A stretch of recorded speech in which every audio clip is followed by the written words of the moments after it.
Hi, it's Chibi Neko here, also known as the Dragon Lady, and here is my first deck profile for the card closet. I'm so excited, and it's my favorite deck to play at the moment is the Blue Eyes Chaos Max Dragon.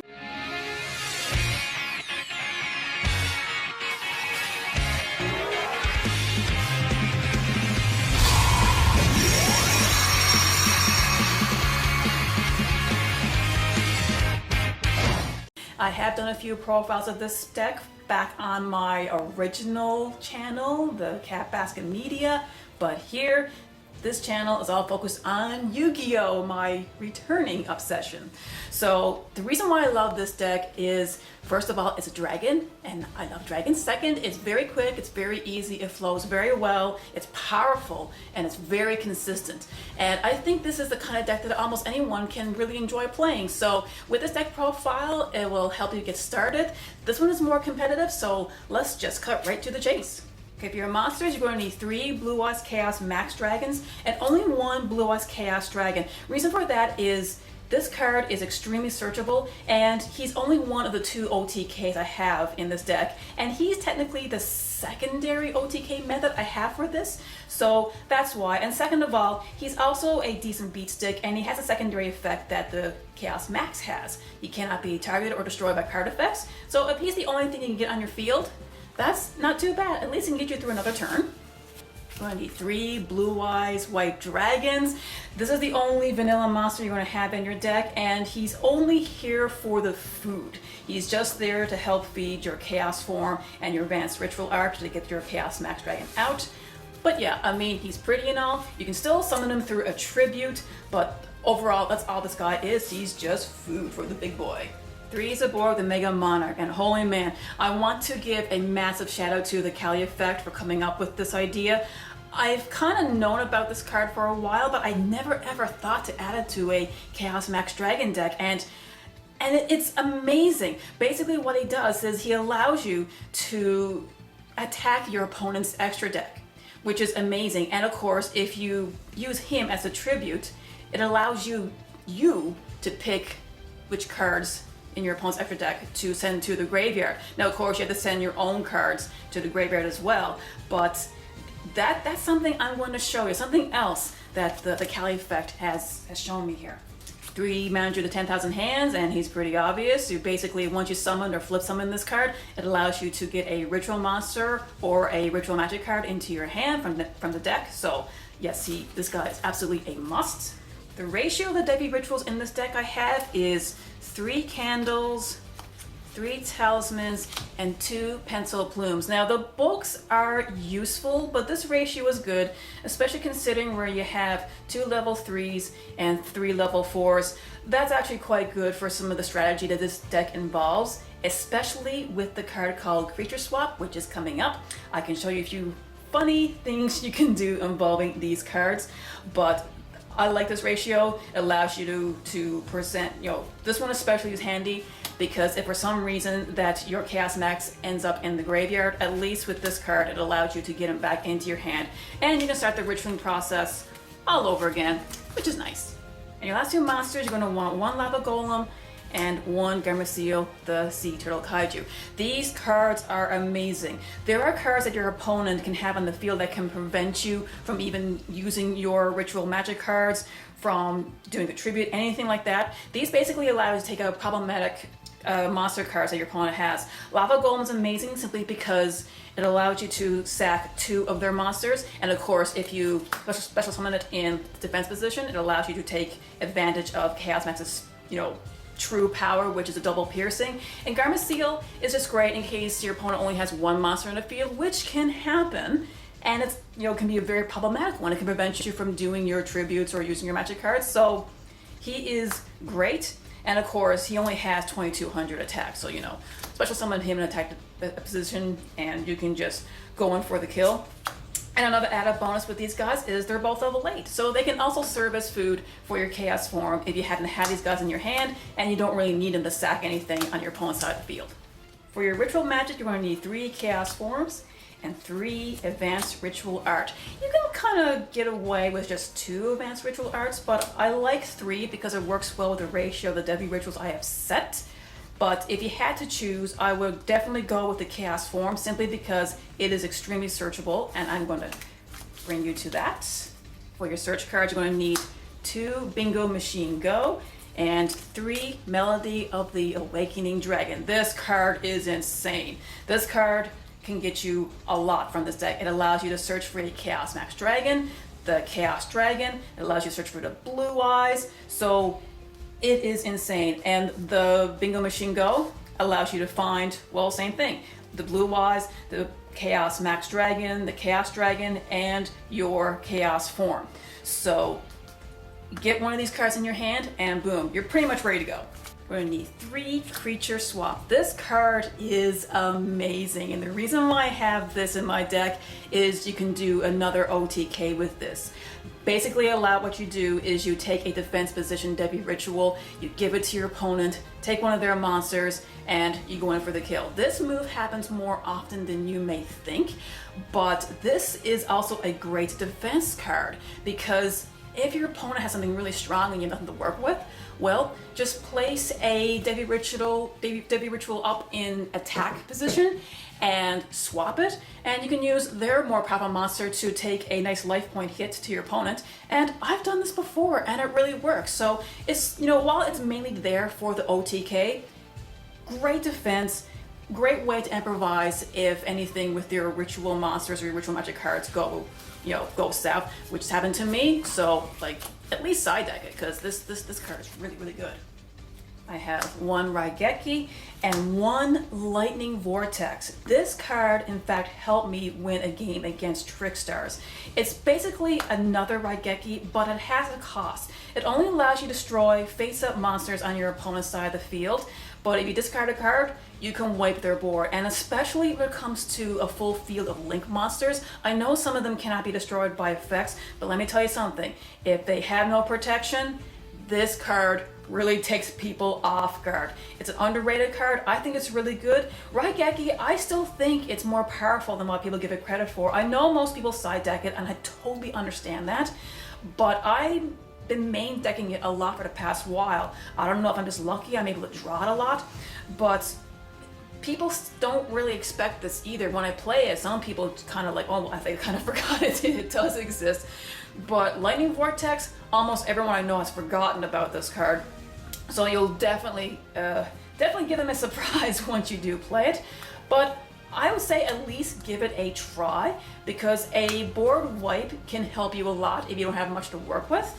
1 Monster Reborn, if anything, it can help bring one of your Blue Eyes back from the grave to do any powerful XC summoning. And if anything, it can just help you steal a monster from your opponent's graveyard. So hey, as far as I'm concerned, it's a staple. Just about every deck should have this. Not everyone uses it, but it's one of the best cards out there in my opinion. And last but not least, a very important card in this deck is 3 Spiritualisms. And oh my goodness, this card is amazing and is extremely underrated. What it does is it allows you to send a magic or trap card from your opponent's side of the field back to their hand. And let me tell you, this is great. The reason why this card is so busted is it cannot be negated by any other card effect. So if they have an Imperial Order activated on their side of the field, doesn't matter, this card still goes through. It's extremely helpful for getting rid of problematic cards like Mask and Restrict. And with Blue Eyes Chaos Max Dragon, only 1 turn is all you need. That's all you need to get this going. For ritual decks in general, that's why I recommend this card, because anything like that can prevent you from using your magic ritual cards or to do a tribute, this is the card. This is probably the only card you're going to need. Now, while Spiritualism most of the time cannot be negated by anything, there are certain situations that it is a little bit tricky. 1 card would be the field card called the Secret Village of the Spellcasters. Unfortunately, if you don't have a spellcaster on your side of the field, Spiritualism isn't going to do anything for you. However, there is a way around that, which I will show you with the side deck. Now for the extra deck, and again, thanks to the Kali effect for this idea, what you need is 3 Elder Entity Natis and 3 Herald of the Arc Light. This is the card that you would use once you use the effect of Zabor with the Mega Monarch. Of course, you can choose what cards in your opponent's extra deck to send to the graveyard, but you still have to send cards from your extra deck to the field, to the graveyard, and these are the ones you need to send. Herald of the Acolyte allows you to, well, once it's sent to the graveyard, it allows you to add one ritual monster or ritual magic card from your deck to your hand. So if you ditch 3 of these into your graveyard, bam, that's 3 cards from your deck to your hand. And the Elder Entity Natis, basically when she goes to the field, from your deck to the graveyard, she basically allows you to pop 1 card on your opponent's side of the field. So if 3 of these are in the graveyard, bam, 3 of their cards is gone. So if you do pull off this move, this can be, oh man, this is going to be terrifying. So yes, again, the Kai effect, thanks so much for for discovering this. 1 Blue Eyes Twin Burst Dragon because, well, he's an easy card to get out and he's far more powerful than I think people give him credit for. He can attack twice, he can't be destroyed by battle, and if he attacks anything with the same attack power or higher, he can banish it. So he's almost a guaranteed way to pop a monster on your opponent's side of the field, especially anything that's problematic like a Boral Lord or Boral Sword. Just bam, go for it. Number 38, Hope Harbinger. I like him because, again, he is easy to get out, but he's also a real good way to help control the magic cards that your opponent pulls out. Of course, it's once per turn, so you do have to be careful which magic card that you choose to absorb and use as material, but I almost consider him to be a staple in most decks, especially if you have a deck that has a lot of level 8 monsters, like this one. I can't see him being coming out that often, but if you have the room, I say go for it. He's really, really handy in a pinch. Next I have the Galaxy package, just these 3, just a Cipher, the Photon, and the Dark Matter. Again, they're easy to get out, they're really good in a pinch. You're not going to use them very often in this deck at all, because, well, the Chaos Max is the star of the show. I mean, the whole point of this deck is to get him out and get him to do his thing. But if you can't get these out, if you're in a pinch, I don't see why not. Because, especially with the Dark Matter, you can attack twice. There is a cost that allows you to take, well, your opponent has to take 3 cards from their deck to banish. So, hey, it's a good way to put them on the spot. So they're in there for the why not. Number 23, Lancelot. I don't see this card in play ever, and I'm not sure why. This guy's actually really good, and I've had him in my extra deck for quite a while. Basically, he allows you to attack directly, and he only needs 2 level 8 monsters, which again in this deck is super easy to do. And why I have him here is because there could be if your opponent's side of the field is extremely full of linked monsters, a real bad, unbreakable board, getting out 2 level 8 monsters, whether it be reviving a Blue Eyes White Dragon, sometimes you can even summon 2 Blue Eyes Chaos Max Dragons. So, hey, if your opponent only has 2,000 attack points or less, why not? Just overlay 2 of your Chaos Maxes, get him out, boom, go for the kill. I can't see this happening very often either, but hey, I think if you're going to have a deck like this, have him in there, because sometimes a duel can go for a long time, and if you're just like, okay, I have the materials, let's get him out, let's finish this game, definitely add him in there. He's definitely better than what people give him credit for. And last but not least, we have the Borlord Dragon, Skull Dread. These are basically just targets for the Ghost Reaper and Winter Cherries. 2 other cards I highly recommend you have as targets is the Boral Sword Dragon and the Summon Sorceress. Now, unfortunately, I do not have those cards as of yet, but once I do get them, they're definitely going to be in my extra deck, but they are targets only. There's nothing in this deck that allows you to, well, okay, you probably could summon these, but that is not my focus at all. Borlord Dragon is probably one of the biggest weaknesses of the Chaos Max Dragon, because he does not target, he allows you to steal the Chaos Max, and he's destroyed at the end of the phase. So any way you can get rid of Borlord Dragon, take it. Take the opportunity. It will save you so much pain. Okay, time for the side deck, and as we all know, side decking can sometimes mean a difference between a win or a loss, and the first card in my side deck is 3 Typhoons. This is a very, very powerful card, and it's basically my backup to Spiritualism. Basically, this card, the primary reason I have this card is for the secret village of the spellcasters. Spiritualism is not going to be able to deal with that card unless you have a spellcaster on your side of the field.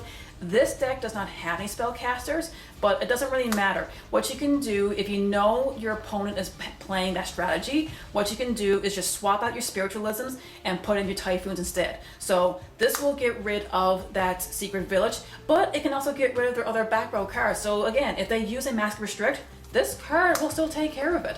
So that's definitely an important card that you should have if you're using Spiritualism strategy. 3 Ghost Reaper and Winter Cherries. I main decked this during the OTS Championship, and let me tell you, this is a frightening card. There was one game that I have been able to get rid of both their Firewall Dragon and their Boral Low Dragon.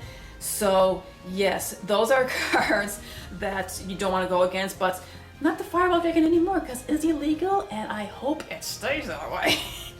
But this card is amazing. It allows you to get rid of target those cards in the extra deck that you just don't want to deal with. 3 Ash Blossoms and Joy Spring. This is pretty self-explanatory. It's great for the metagame. I don't really main deck these cards anymore. I will swap out of them depending on what I'm dealing with. I don't mind going to the first game blindly with my main deck, but yeah, depending on what I go against, sure, I'll main deck these 3. 2 Ghost Ogre Snow Rabbits. I love this card. In some ways, I prefer this card over the Ash Blossom because you can allow them to have their card in the field, but once their effect triggers, well, just toss this guy out, and you also destroy the card. So, and this is a pro tip. This card is also really good if you're going against a Chaos Max Dragon, because if you use this against a Manju with 10,000 hands, well, guess what? You're not getting that ritual or monster. 2 Call by the Grave. I know this is now unlimited, but I'm actually quite comfortable with 2. Even when I main deck 3 of these, I don't know if it's just my rotten luck. I never get these in an opening hand, which to me I think is the most important thing to have these guys is in your opening hand. They're still useful later on in the game, but I think right now these are more useful to me in the side deck. So, but a lot of people, I say, my God, you gotta have these in your main deck. And it just depends on how you play. So yeah, if you want to main deck these, go for it. But me personally, I'm quite content having them in the side deck. 2nd Garmasil and the Chaos Dragon Lavanier. 2nd Garmasil, there's nothing wrong with having more kaijus in your side deck, and that is something I say to everybody when they go against Chaos Max Dragon or any other boss monster that has effects that you cannot target or destroy. Kaijus. I say it all the time. Kaiju, kaiju, kaiju. You cannot stop these kaijus. I think, in my personal opinion, I think every side deck should have 1 or 2 kaijus in there because you just don't know. It's just an easy way to pop a problematic monster. And the Chaos Dragon Lavanier, I used to have this guy main decked for the longest time. I'm side decking him for now, but this card is ridiculously easy to summon in this deck. First of all, he is searchable with a Melody Awakening Dragon. Second is summoning him in general. When you have your Devi Ritual combo out, once their effects are used, that's it. They're just sitting there doing nothing. And your opponent, most of the time they say, well, battle phase, I may as well get rid of those 2 cards, put them to the graveyard. They are both dark and light attributes. So basically, all you gotta do is banish any combination of those, get them out, use the effect that you want really, but I prefer the 3rd effect. Take out the combination of light and dark, pop 2 of their cards. Every time I get him out, people sit up straight and they're nervous, and the fact that he's a 3000 beat stick is quite handy. There is a really, really strong card. And of course, if you special summon him in defense position and use creature swap, bam, OTK. There are multiple cards in this deck with 0 defense, and getting them in defense position and swapping them out is quite easy. So yeah, just keep that in mind. So there are 2 ways to OTK with this deck, and they're not that very difficult to pull off. First one is with the creature swap. This is a devastating move. First thing you do is you do your Devi Ritual combo. You have 2 of them out. So this allows you to get your magic ritual card and your ritual monster in your hand. But basically, once you summon your Blue Eyes Chaos Max Dragon, you use creature swap, you're going to give them, doesn't matter which one, you give them one of the Devi Rituals, they have to give you one of their cards, and boom, OTK, you go in for the kill. Another useful thing you can do is, if you don't have a Chaos Max, if they're all in your grade and you have no way to use them, maybe Spanish, doesn't matter, there are other things you can do. For example, if you Monster Reborn one of their monsters on your side of the field, a quick and easy way to get life points off is, hey, I'm going to normal summon my Pencil Plume in attack mode, creature swap, they had to give you one of their monsters, so just use the monster that you revived with the Monster Reborn and attack for, I don't know, 2,000, 3,000, whatever you steal, I suppose. So that's another useful way you can use creature swap as a form of defense, because hey, for example, if you're going against Trickstars, they can use Trickstar Reincarnation to dump all of your ritual monsters and magic in, banish them. So, hey, that is a good backup. That's another way of doing the creature swap OTK, which I call the cruelty method. It's a sad, but in a way funny way of doing it. Basically, once you have everything you need to do the ritual summon, you can do it twice actually. So if you have 2 advanced ritual arts, 2 chaos forms, doesn't matter. But first things first, you special summon your Chaos Max Dragon attack mode. You special summon the second one in defense, creature swap, so you can give them the 0 defense, they give you one of theirs, attack for the kill. You can do this with the Chaos Dragon, and you can also do it for the Chaos Dragon Lavinier. So yeah, that's just a real mean way of doing it. I've done it one time, and it's like, hey, why not? May as well do it if I can. The second OTK method basically involves using the Blue Eyes Chaos Max Dragon and the Chaos Dragon. So again, you have 2 chaos forms, 2 advanced ritual arts. Doesn't really matter. Getting those cards in your hand is very easy to do thanks to Bingo Mishingo and thanks to the Dragon, the Melody of Awakening Dragon, and any other search card you have. So, but all you really do is once you special summon your Blue Eyes Chaos Max Dragon and the Chaos Dragon, you attack, but you use its effect to put everything in defense position, and it turns their defense to 0. So once he attacks, he does the piercing damage for 3,000, and you can attack again for the double piercing damage. So you're doing an overkill OTK with this. However, this is my secondary method of the OTK, because the problem is, if your opponent's field is full of link monsters, they cannot go into defense position. That you can still do normal attacks and do some damage, but the best way to do it is they have nothing but link monsters, is to use the creature swap method, because again, you give them whatever monster you want, they have to give you one of theirs that they pick, but it doesn't matter, as long as you can attack, you can just go in for the kill with the creature swap method. The combo with Zaborg the Mega Monarch is very devastating and nasty, and is not very difficult to pull off. However, it is tricky. The best way this can work is if you have him in your opening hand, but you're going to need to have a Devi Ritual, a ritual magic card, or a ritual monster, something to start your Devi Ritual chain. So let's just say that you have your Blue Eyes Chaos Max Dragon, and this is what you have here. And you're also going to need, let's see here. Actually, I don't think you'll need anything else, but the gist of it is that you can reveal your Blue Eyes Chaos Max Dragon, special summon him in defense mode. You search your deck, find your deck, you get your second Devi Ritual, put him out, and here's the part here. You don't have to summon him right away. You mean you can, but you don't have to. Basically, you take the special summoned tribute and you get him out. And because he's light, you can use this effect to tribute himself, and then you go into the extra deck. And because, he's light and tributed, you get to pick which cards from your opponent's extra deck that you want to ditch to the graveyard. And I've done a few extra hands. The odds of this happening is not as high as I would like it to be, but another bonus with this guy is he's also level 8. So if you're able to get him and a Blue Eyes White Dragon, you can overlay, you can use him as food to feed Chaos form. So the fact that he's multi-purpose is extremely helpful. So that's definitely a plus. Well, I hope you enjoyed my first deck profile for the card closet, and there will be more coming. With this deck, my general rule of thumb is you go second. However, if you win a dice roll, there are certain matchups that I think this deck does better going first. One would be Sky Strikers. I did go against that one and won, although it's not very easy. A second one would be Thunder Dragons.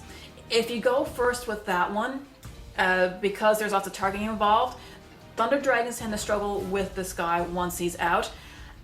I did go against Thunder Dragons, however, while I did not win the match, it did go to game 3. So I did go first during the second game, and yeah, I was able to win that no problem. So if you can go first, definitely try to do that. Another deck that doesn't really matter would be Trickstars. I was able to beat Trickstars, but that was just a bizarre match because while it did go to game 3, my opponent was able to banish almost all my most important cards, like almost all my Chaos Max Dragons and my Ritual cards, well, Ritual Magic cards.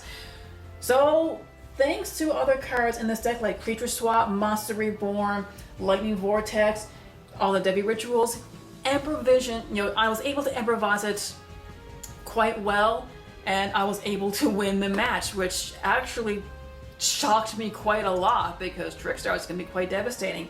But anyway, if you like this video and want to see more, please like and subscribe. And remember, be a good sport, play the game, not the fame. The Dragon Lady is signing out. Thanks for watching, everyone. If you like what you see, be sure to subscribe and click on the little bell for notifications. You can also check me out on Facebook. Link is in the description below. Happy dueling!